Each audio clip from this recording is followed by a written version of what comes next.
My name is Kate Wilder. I've got a master's in criminal psychology. I'm an investigative journalist and hope to make a difference. Hey, we're here with Jessie Buckley to talk about Supermassive's brand new game in the Dark Pictures Anthology, The Devil in Me.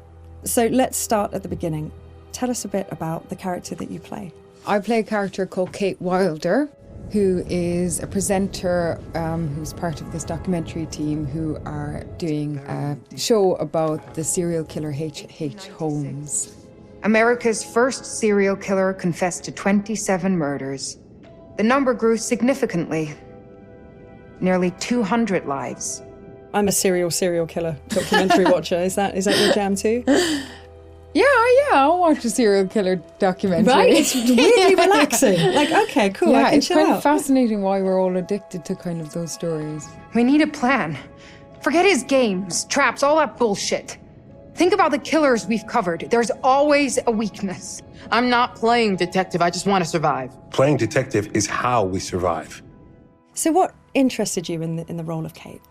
Well, to be honest, I've never played a video game in my life, and I had no idea what the hell the world was. Oh, wow. Okay. So that was firstly why I kind of was like, oh yeah, that sounds new and fun. And then I read the script and talked to Alita, who's our director, and it just seemed like a really lovely thing to be part of and something new and fun.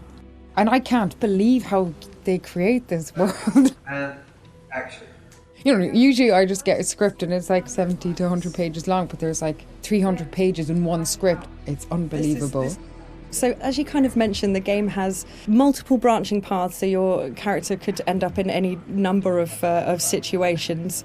What's it like to film a scene, multiple times with different endings? What I've found is like you can only be in whatever strand you're in at that time and figure out the emotion of it at that moment, because then you can offer up something completely different when you go into a different strand. And it's a very immediate experience, which I guess is also what a player will feel when they're doing it as well. So I just kind of try and keep my head in where we are right there at that moment. And if I was trying to think of what was happening in the other strand, it would be a disaster. It must be really hard, yeah, because you kind of have this mapping, I suppose, in your brain of what the outcomes could be, and then just trying to stay in that moment. It's very interesting stuff. So many things can happen to characters in the Dark Pictures anthologies. How do you make sure that Kate is always Kate, no matter what she's kind of faced with? Well, I guess before we started, we did a big read-through with everybody, so it was good to kind of get a handle on who she is in the context of the environment she's in, but also the relationships that are in the world as well.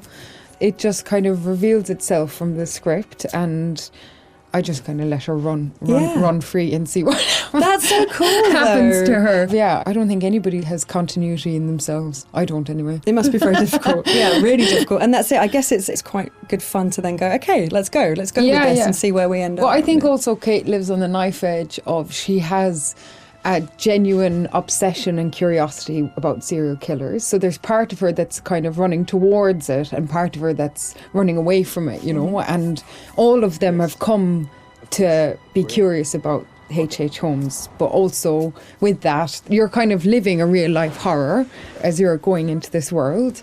So, come on, Charlie. What do we know about this guy? And everybody's fantastic, and they're all such distinctive people, and they all somehow genuinely feel like a crew, Nice, yeah. You kind of have the kind of riffs. Charlie is thinking. She looks a lot like a temper tantrum. And the new fledgling loves, and then the kind of creeping horror of your life. What are you doing with your life? Sounds very familiar. Yeah, I think I've been there at 3 a.m. What is all of this? Okay, so let's talk about the setting that Kate finds herself in. I've heard something about murder castles, and I'd like to know more. So the production company that Kate works for, Lonnet Entertainment, they get a mysterious call from a stranger who says that he's basically made a replica of H.H. Holmes' murder castle. Wicked. And invites them to come and document it because he knows that they're interested in serial killers. And Lonnet Entertainment, which is run by a character called Charlie, is kind of hard up, but only Charlie knows that. And so even though Kate is a bit kind of resistant to go because it just feels like another kind of fuddy-duddy thing, they agree to go to this island as one last kind of hurrah. It sounds like absolutely nothing awful is going to happen. It sounds like a perfect setup. I'm going to have a cup of tea. Delightful. Yeah, lovely island. Very nice. Look! Years are the wine that fill the cup of time. So in the game, you've got quite a limited inventory. Which items would you take into the house if you could take anything? I'd probably take, like, I think, look, all these mad people are just in need of a hug. So I'd probably take a bottle of wine and just be like, mate, let's just sit down, have a glass of wine, talk about what's going on here. Get Charlie's fags. Come here. Have let's a fag. Let's just calm down. That's my weapon of choice. I'd kill him with kindness. Well, you could at least start with the wine, and if that doesn't work, you've got the bottle. So I mean, it's perfect. You're done. And if not, I could just drink it myself and have a lovely time. Some kind of belt with 3 or 4 of them attached. Off you go. It's all going to be fine. And if it's not fine, you're not going to know about it. Yeah. Done. Perfect. Good choice. Think it's okay if we pour some wine? God, please do. So you've mentioned the chase scene with the other girls. Was that fun? That genuinely was fun to be running and scared and all of that? Yeah, it's always fun. I mean, I think everything's kind of fun. So thank God it's not something that happens regularly in your real life. So when you get to be part of something where it's super heightened and surprising and otherworldly things can happen, and you've got these 2 excellent kind of birds beside you who are like fighting off the demons, and you're genuinely scared and you're kind of doing it together, it's it's brilliant fun. Move your ass! Go! I've been around mocap. I've seen mocap. It fascinates me. What was that like? And more so, what's it going to be like to see your face in a video game? To wear a mocap is like, I mean, you just feel like you've got a huge nose because you've got this cycling helmet on, but then it has a huge beak at the end where there's a camera. And sometimes when they're putting it on, you can see the other actors already kind of lined up, and it's very close. It's very scary. No! You're gonna kill me! But yeah, I think it'd be super interesting. I don't know, maybe I'll look a bit better. They'll doctor me off or something. Kate's just a better version of me. Yeah, it'll be really interesting. It's going to be very cool.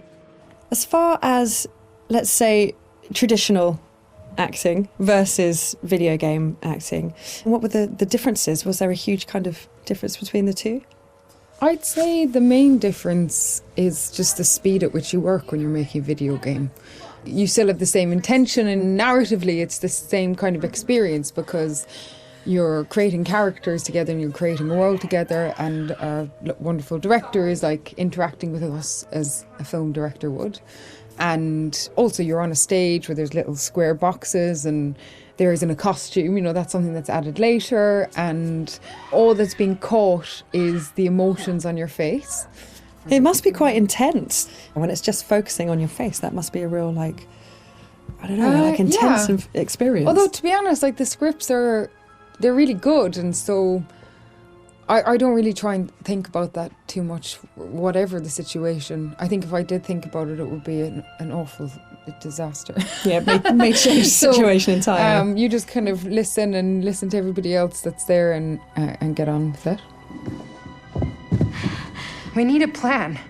Forget his games, traps, all that bullshit. Think about the killers we've covered. There's always a weakness. Are you suggesting we invite him to tea and psychoanalyze? I'm suggesting we use our heads. We play his games, we'll lose.